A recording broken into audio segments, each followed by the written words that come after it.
Welcome to this week's episode of the Sports Curious Podcast. I'm your host, Amy Butchon Siegfried, and I am joined by my co-host, my favorite brother, my favorite person to reach almost 400 podcasts with, Scott.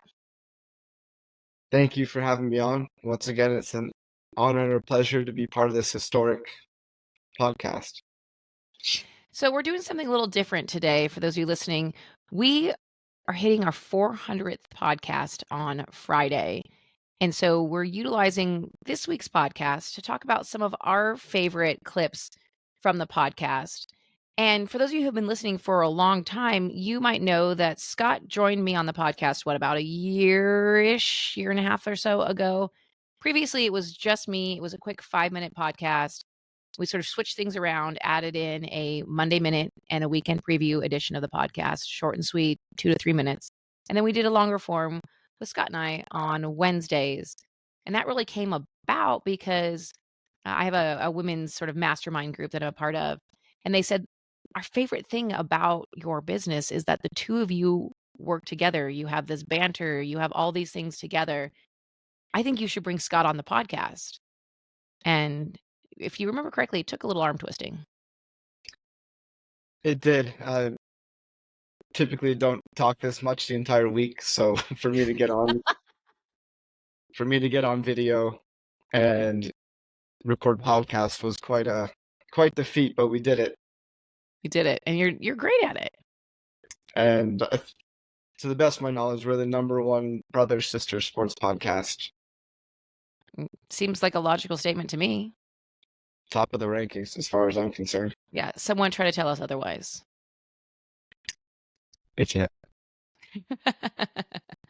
So why don't you kick us off with one of your favorite podcast episodes that we've done thus far? Go back to the beginning of football season. We actually had a reader, or I apologize, a listener, write into us and say that they were intrigued by NFL play calling and the intricacies behind it.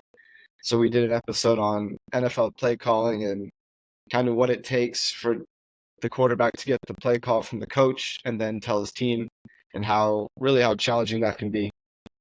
I think you learned a lot on that one, I would say. This has been by far my favorite podcast episode. Very rarely, I learn stuff every time we do this, but very rarely do I walk out with like my mind blown. And this one, I was like, I had no idea any of this stuff happened. I'm able to talk about the fact that college quarterbacks don't usually call plays, so there's a big jump for them to move into the NFL, and it's hard because they are now calling audibles and calling plays where previously they weren't having to do that. And you definitely made me feel smart, or sound smart, when I come out of it now. Yeah, I think people take for granted just watching a football game and just seeing plays go off. They have no idea really what goes into it and the intricacies of these ridiculous play calls that we even quizzed you on one, and I know it was kind of tough to remember for sure. This was definitely a humbling moment. So let's dive in and listen to that clip. Recently, reporters were kind of bugging Tua, who's the quarterback for the Miami Dolphins, for a play call. So he gave them one to see if they could repeat it back, kind of like he has to. Okay. So do you want to try to repeat this back? It's the play call that he gave the reporters. I will try, and I don't have this. I don't have it written down. So Okay. everyone, transparency. Let's do it. By the way, the reporters, I think they may have gotten one word right, so it wasn't even close. Oh, I'm going to screw this up. So let's just do it. Ready? Yep. North, right, clamp, south, Fox, H, top, pass, 38, top, Gumby, XP, sweat. I think I got north, right, clamp, something about sweat, and I think that's about all I have. So that was pretty good. You got the first few words, actually. So that's a lot of words to remember the order of. Yes, and each word is there's an indication on different positions and what they're supposed to do within that. Okay, so now we've had time to ruminate on this. Do you think that you could repeat back that to a call? I'm gonna give it to you once, and then I want to hear if you can repeat it. No cheating. North, Okay. right, clamp, south, Fox, H, top, pass, 38, top, Gumby, XP, sweat. Northwest, Fox, top pass, top Gumby, sweat. Well done. That was way better than I did. Was I close? You were darn close. You missed, I think you missed a clamp, or you maybe said clamp. It's Fox Uh, H, top pass, top Gumby XP sweat. XP sweat. XP sweat, because Pretty as close. you do. And just remember that they have like 15 seconds for the coach to convey that to the quarterback, and then the quarterback convey that to the team. That's incredible. I think I mentioned it in the Yeah. episode at some point, but it's like the game of telephone. Like, how often does that get screwed up? Probably more often than you think. Probably so. Probably so. Now, one of my favorite episodes, and I really love when we do these powerful women in sports or women changing the world of sports. I love these episodes because I think there are men and women doing incredible things in sports, but there are women out there blazing the trails, anywhere from Billie Jean King, really pushing for equal pay from the very beginning in her career. But we talked a lot about, and we've covered Dr. Jen Welter quite a few times in the podcast and in our blog post on lastnightsgame.com. And Jen is the first female NFL coach. And we've talked about her, but randomly last year, she and I connected via LinkedIn, had a call. We both love what each other were doing. And she's like, what can we work on together? And so we ended up working on a day in the life of a NFL player, a football camp for women ahead of this year's Super Bowl in Las Vegas. And like, to me, that was such an incredible full circle moment of, if you would have told us when we started that we would be talking and working alongside Coach Jen, like, we would have both been like, okay, you're full of crap. Yeah, I mean, it's incredible, like full circle. Like we, in a weird way, spoke it into existence somehow. Mm-hmm. I know we've, like you said, we've talked about her multiple times, and just getting to know her, how dynamic and inspirational she is and passionate. This is definitely a amazing moment for our podcast. Yeah, absolutely. Let's listen to that clip real quickly. Dr. Jen Welter, who is the first female coach in the NFL, she started as a linebacker coach for the Cardinals, has coached in the, excuse me, I'm coaching in the, why am I blanking on the name? Vipers. She was, yeah, XFL, sorry. with what the XFL was the first season. Yeah, she was with the Vipers. Although we're not quite sure what they're joining with the USFL, so it will maintain to be seen what they do with that. But she's already had an incredible coaching career up until now.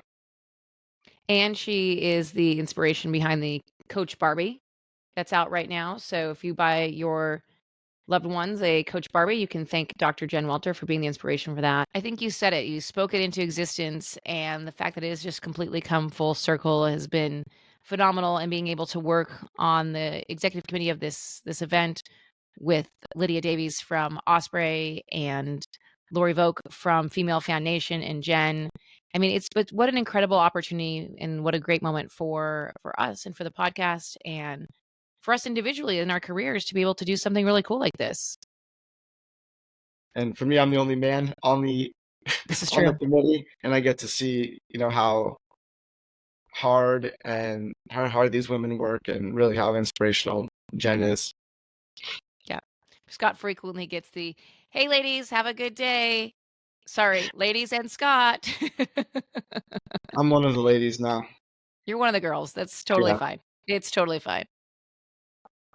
Why don't you give us your next favorite clip of the podcast? So this one's going to be very personal for both of us. It's one of the best moments in my sports fandom, and I'm sure yours as well. Mm-hmm. Last December, we did a recap, and we went over us going to Game 5 of the Stanley Cup Final when the Golden Knights won the Stanley Cup at home. We got to go with our parents and your son, and being born in Las Vegas and the Golden Knights being born in Las Vegas, it was really a surreal moment for me, and I think you as well. Yeah. Let's listen to that clip really quickly. We were at Game 5 when the Golden Knights clinched their first ever Stanley Cup. And being born in Vegas and the Golden Knights being born in Vegas, I'd say that's probably most likely going to be my best sports moment ever. So I think we peaked then. So that was by far the most exciting in my book. I mean, And because you were there to celebrate with me. it was, I mean, that was a pretty incredible experience to see a team win their first Stanley Cup. That was their first championship. That was really cool. Eric, you can't say that about many teams. Although I bet, were you No. there? I mean, you were probably watching and you were a fan when the Aces won their first championship too. So they've won both of their championships on the road. So Oh, okay. for the Golden Knights to win at home in front of a home crowd and for it to kind of be a blowout and kind of just a party the third period, as you recall, that's It what made it was, extra special. and that was, we may have told this on the podcast before, but when we looked at the schedule when they were in the the Stanley Cup schedule came out, we thought, okay, well, I can only make it to you for game 5. Let's roll the dice, as we do in Vegas. Roll the dice, buy tickets.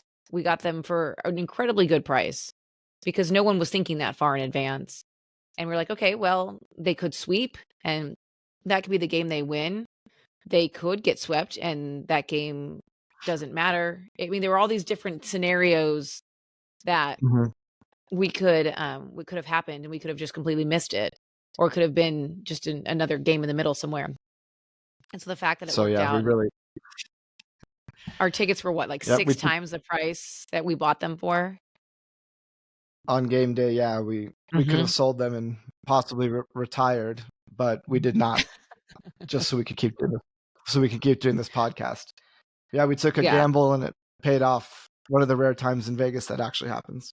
I know. That was fun and fun to take the tiny human and just it was like you said, the last quarter was just a complete celebration because it was very obvious they were going to win. And people throw flamingos when they score at Golden Knights games. Flamingos, So they were they flamingos do. flying everywhere. I mean, people were just so happy and hugging and high-fiving and all those things. Not the Panther fans, but No. it was a ton of fun. So the funny part was we mentioned it in the clip, but Dad wanted to sell his tickets. He was like, I don't need to go.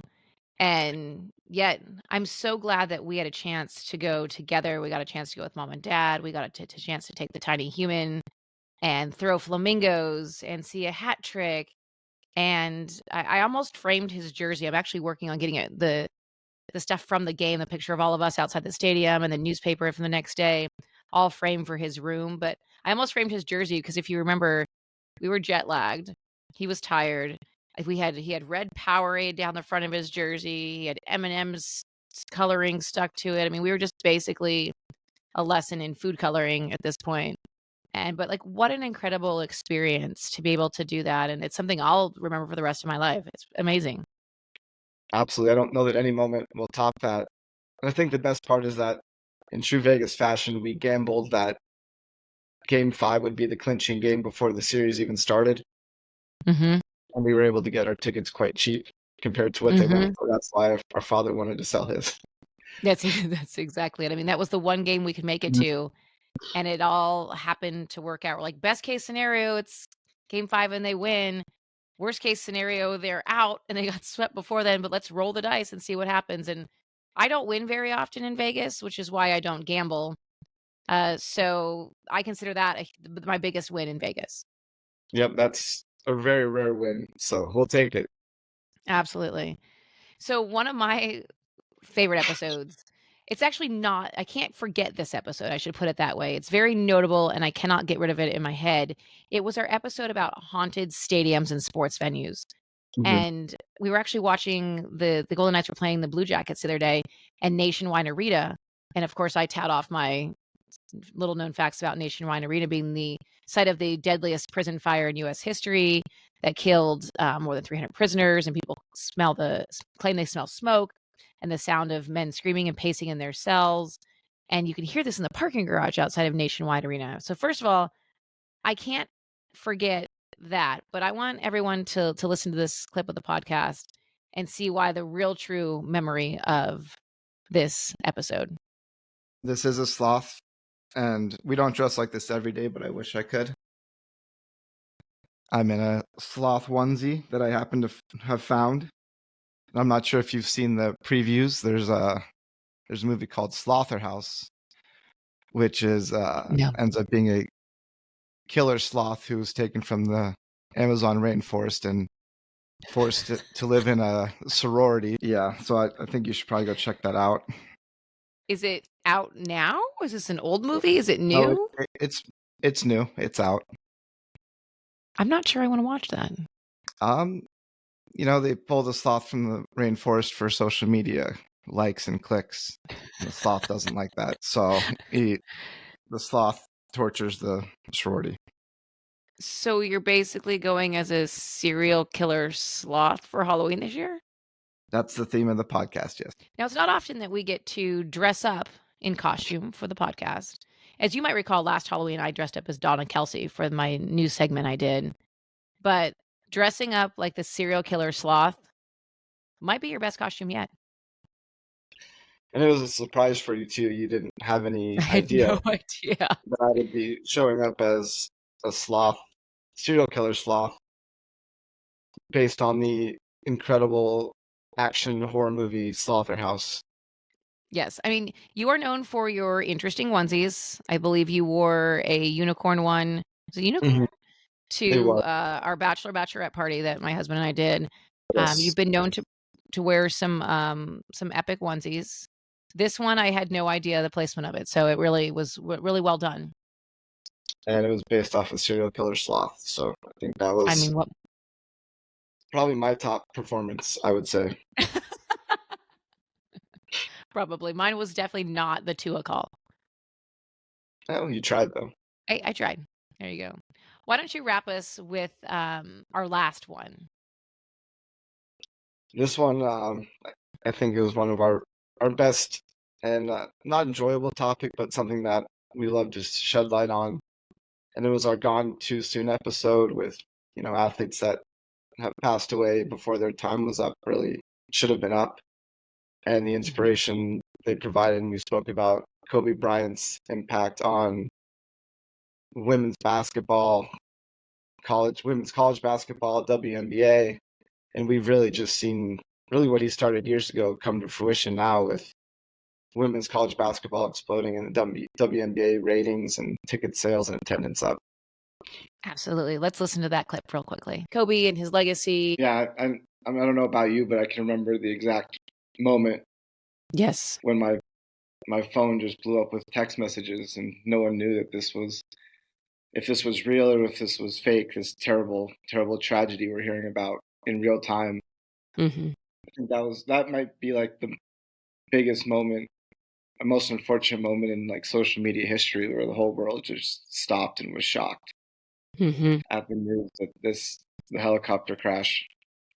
Extremely unfortunate, terrible situation for everyone involved. But since that day, I think a lot of good has come from it. Like we spoke about, turning such a terrible situation into something that we can celebrate and give back to the community with charity and improve the lives of those that survived or those that are in his charity and the Mambasita charities. I mean, and you look at people, he had all these great relationships, and he really was a big supporter of women's basketball. Obviously, his daughter is a huge basketball player. And it's Sabrina Ionescu, right? Who was under his wing as he was Yes. a mentor to her, and she is this phenomenal WNBA player. She spoke at his memorial as a college student. And she was what I think probably a junior at that point. And really, you look at the impact that she's now carrying on, right? His legacy as well, and impacting young girls all across the country and across the world when it comes to the world of sports as well. Yeah, I mean, he became the ultimate girl dad and supporting WNBA, supporting female college players, female high school players that we're finding out now that were under his wing and that he was mentoring. It's really incredible. I don't know if I've ever told you this story, but I still remember it pretty vividly. I think it was the 2019 Aces season opener. They played the Sparks here in Las Vegas, and we went and we walked in behind Kobe. He flew out his daughter's entire team Oh, that's awesome. and their parents, and we walked in right behind him, and they ended up sitting right in front of us, and you could just see him interacting with all the girls, kind of, talking to them, pointing out things in the game. It was really cool to see. And That's unfortunately, really it was that team and those parents that were, on that helicopter crash, unfortunately. But it was just very cool to see. It's so tragic, but it's so neat to see that the impact that he's realizing, and I think you see a lot of athletes who realize, Mhm. and you'll see this as we talk about them, who realize their celebrity status, if you will, and their knowledge and their skill set and how they pay that forward through so many multiple things. And that's one to say about Kobe and his legacy. Yeah, I don't know about you, but I can remember the exact moment Yes. when my phone just blew up with text messages, and no one knew that if this was real or if this was fake. This terrible, terrible tragedy we're hearing about in real time. Hmm. I think that might be like the biggest moment, a most unfortunate moment in like social media history, where the whole world just stopped and was shocked Hmm. at the news that the helicopter crash. Extremely unfortunate, terrible situation for everyone involved. But since that day, I think a lot of good has come from it. Like we spoke about, turning such a terrible situation into something that we can celebrate and give back to the community with charity and improve the lives of those that survived, or those that are in his charity and the Mambasita charities. I mean, and you look at people, he had all these great relationships, and he really was a big supporter of women's basketball. Obviously, his daughter is a huge basketball. I think you nailed it on the head. I actually watched an interview just the other day with Becky Hammon, who is the head coach of the Las Vegas Aces, back-to-back champions, first WNBA team to sell out their allotted season tickets. And she talked in that interview about how Kobe made that orange hoodie popular. Mhm. And those of us who are WNBA fans know that's the WNBA logo. He was out there repping the WNBA before it was cool. In the interview, Becky Hammon talked about how, like, really truly having presence of NBA players at their games really continues to help further their ratings, but helps their legitimacy. Mhm. And Kobe was that guy who was there first. He was the trendsetter. He was the leader. And he, like you said, he did it for the WNBA. He did it, but in college too. Young girls playing in his daughter's team, obviously. That's the crash they were in, was families going to a basketball tournament. And so you look at players like Sabrina Ionescu, who was in college at the time. College at the time. And here she is in the WNBA doing amazing things. And so it's incredible to see where he saw that, and he had that vision way before anybody else. He did, and like you said, the fruits of his labor are really paying off now, years later, with like women like Sabrina, and there's so many we probably don't even know about that he was, assisting and mentoring behind the scenes. Absolutely. And we look at Caitlin Clark, right? I mean, we wouldn't say she's actually a product of Kobe that we know of, but Caitlin Clark was forced to play on boys' teams where the parents then got mad that she was playing on the boys' team because they were winning so much. And you look at what she's done. She set the all-time NCAA scoring record. She is the reason the WNBA draft sold out of tickets in 15 minutes. The Indiana Fever, who have the number one pick in the draft, their tickets have just doubled. People are so excited for her to come to Indiana. And what an incredible impact. And it all starts with someone believing in you. It does, and having that vision to see where your potential could be, no matter if we've seen it before. Like, he just had that vision. Yeah, it's incredible. It's incredible. So I encourage you all to pick up and watch a WNBA game this season as those start. Women's March Madness is going to be incredible this year. So I highly Mhm. recommend they start on Friday, the 21st, which men start on the 20th, which is a Thursday. The women start on Friday. Selection Sunday is March 17th. So highly recommend that you sit down, watch these games, because the skill set is incredible. These women are playing strategic, great basketball. Yeah, it's going to be incredible. You'll get to see, your opinion will definitely change if you get to sit down and watch multiple games of the women's college basketball March Madness. Absolutely. If you're not Absolutely. already sold. Yes. It's incredible. So, well, Scott, thanks for helping us reach 400. You've probably carried what the last, I don't know, 60 or so, 30 or so, whatever, I don't know, year 52. We'll call it 52 episodes of the podcast.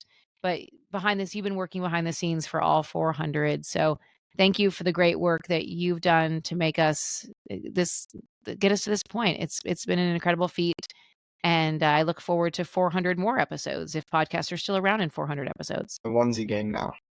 That's right. I have full expectations. Maybe it's like a onesie once a month. Don't tempt me. We're going to have to build in a budget for that. No snacks, but Scott gets a onesie. That's fine. Well, thank you. Alrighty. I appreciate you. Thank you. And thanks everybody for listening. We appreciate you because this wouldn't happen without you.